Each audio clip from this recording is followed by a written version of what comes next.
Sacramento Kings ang pangatlong makakatapat ngayon ng LA Lakers. Pangatlong game nila sa regular season. Sa preseason, tinalo ng Sacramento ang Lakers sa isang kalamangan dahil sa clutch 3. May 1-1 record yung mga to sa preseason games at halos parehas din yung mga yan na di gaano gumamit ng mga core sa preseason. Kaya magkakaalaman talaga ngayong regular games nila kung magkakaroon ng malaking pagbabago sa team dynamics ng mga to. May odds na lumabas base sa betting odds na pabor sa Kings ang debut game na to dahil sa home court advantage. Yan ang nakikita kasi dyan na ang Sacramento Kings may scoring at efficiency edge na pwedeng magbigay lalo ng malaking impact kontra dito sa Lakers, lalo na nasa home at nasa maayos nga raw at kumpleto ang core ng mga to. Ang laban mangyayari sa home court ng Kings sa loob ng Pacific Division, ibig sabihin may dagdag na divisional significance yung mga to. Ang Kings may scoring capacity, may magandang scoring average mula sa 115.7 at may efficiency mula sa team na 47.8% sa field goal na sobrang mataas rin para nga sa isang normal na team na nakakapagbawas din ng disadvantage nila. Lalo na kung makuha ng mga to ang tempo at mga open looks. Pero ang nagiging threat dito sa Sacramento Kings ngayon, yung defensive vulnerability nila. May allowance sila na 112.2 points sa bawat opponent team at nakikita ngayon na malaking kahinaan yan sa 3-point defense at mid-range base sa early season previews nila. Halimbawa, sa isang article na lumabas, sinasabi dyan na ang Lakers naman nagbigay ng nearly 40% sa shooting from deep sa simula ng season dahil ang Kings nasa homes at may history ng over sa home games ng 58.5% last season. Pwedeng inaasahan kasi dyan ang medyo mataas na total points pero may inconsistency yung mga yan sa home odds. 15-25-1 nagbibigay ng malaking threat na kahit na nasa home pwedeng mag-perform ng inconsistent yung mga yan. Ang Lakers, mas malakas ang defensive base ngayon. May capability silang panatilihin ang mga laro malapit at pigilan ang ilang opensa mula dito kay Marcus Smart, Jared Vanderbilt, Jake LaRavia na mga elite guard stopper ngayon. Pero hindi pa naman masasabing top tier sila sa depensa at may kahinaan ang Lakers mula sa rebounding, 3-point closeouts at mga fouls dahil dito sa inconsistency na production nitong si DeAndre Ayton. Base naman sa ranking, ang Kings may defensive ratings na 116.2 nung nakaraang season, meaning sa bawat 100 possession ng kalaban nila, nakakakuha ng 116.2 points. Mas mataas ang bilang kaysa sa Lakers na 114.7. Ibig sabihin, defensively, ang Kings medyo mas mahina last season. Diyan nagkakaiba dahil ngayon mas lalo pang lumakas ang Lakers pagdating sa defensive depth. Pero depende pa rin nga kung magbibigay ng malaking production sa game ang core ng Kings mula kila Sabonis, Malik Monk, DeMar DeRozan, Lavine, Schroeder at veteran presence pa nitong si Westbrook ngayon sa kanila. Wala pa sa report kung makakapaglaro dyan itong sila Sabonis pero yan yung potential lineup ng Kings ngayon. Samantalang sa Lakers wala pa rin namang Kleber, LBJ, Thiero na inaasahang rolled out at nasa injured list. Sa team ranking, ang Kings may off-effective field goal na 52.6%.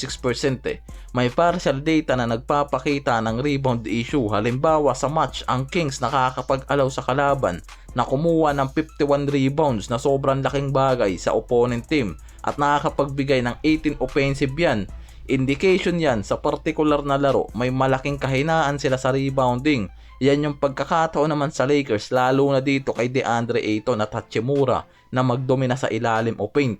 Sa lineups ranking, makikita ang Lakers may 43 points allowed, 41.4 rebounds allowed ang tinutukoy dyan ha. Dyan mismo nagbibigay ng 51 boards ang Kings. May consistent sa idea na sila yung vulnerable sa boards. Base yan sa mga analyst mga pare ko kaya pwedeng magdomina ang Lakers sa offensive output ng Kings mula sa perimeter at threes pero sa nagiging performance ng Lakers sa panimula ngayon ng regular games mas tumataas yung defensive ratings nila sa West at pwedeng dyan makuha ng Lakers ang tempo sa game na to at kailangan nga na magpakita pa rin ng hustle at defensive impact itong si Smart, Vanderbilt, LaRavia at Ayton para maging suporta sa core dito kay Luka at Reeves.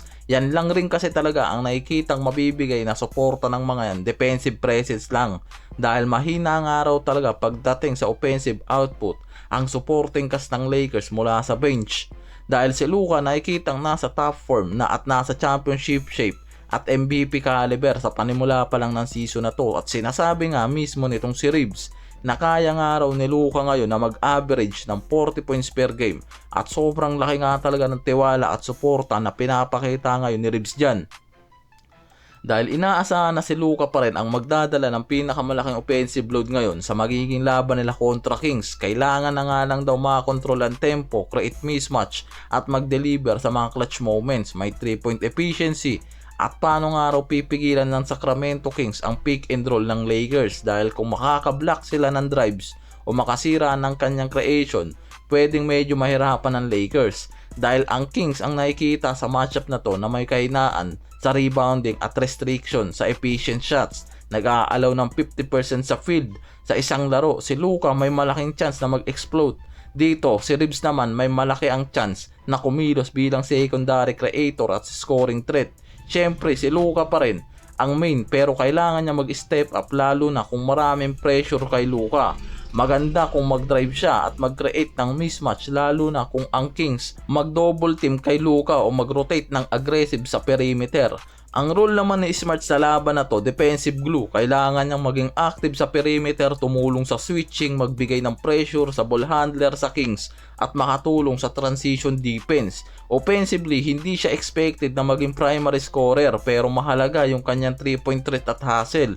Kung maka-impose siya ng steals, pass break, malaking plus to para sa Lakers. Malaki naman din yung responsibilidad dito kay Ayton ngayon. Interior presence, kailangang mag-score sa low post, mag-create ng second chance at tumulong sa rebounding lalo na kung ang Kings may problema sa board work. Defensive wise, kailangan niyang tumulong sa rim protection at makipagtulungan sa perimeter defenders gaya nila Smart at Reeves at sila Jake LaRavia para hindi mag-exploit ang Lakers sa pick and roll at open look sa paint.